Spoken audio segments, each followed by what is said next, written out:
Vamos ahora a la parte 3 de este capítulo de Como dice el dicho. Yo les cuento que trata esta parte y a ustedes si les gusta lo ven con imágenes en el canal de YouTube de ellos porque yo no puedo mostrar acá, si no me desmonetizan sabiendo eso.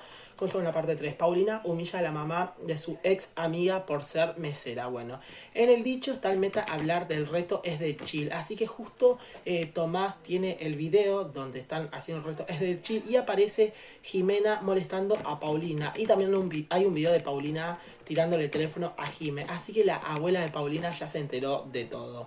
Bien, Paulina va a donde trabaja el padre y le pide para vivir con él, pero el padre le dice que no. Y no es porque no la quiera, sino porque él en este momento está viendo la empresa, ¿entienden? Poco a poco va amueblando su casa, pero no es cómodo para ella. Bien, así que le dice que en este momento no se puede ir. Así que bueno, Jimena va a la casa y ahora la madre se ha enterado de este reto que está haciendo Jimena y bueno, le dice a... Porque ¿qué pasó?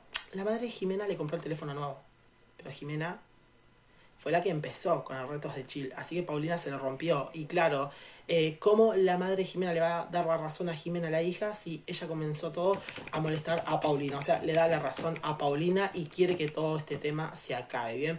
Finalmente la abuela de Paulina se está enterando poco a poco de lo que hace, ya sabe del video, así que la abuela de Paulina va al cuarto a decirle del motivo del por qué hace eso y bueno, le empieza a hablar del video, del reto de chill, etcétera. Bien, ¿quieren saber en qué termina todo esto? Véanse la parte 4. Se los cuento en el próximo video.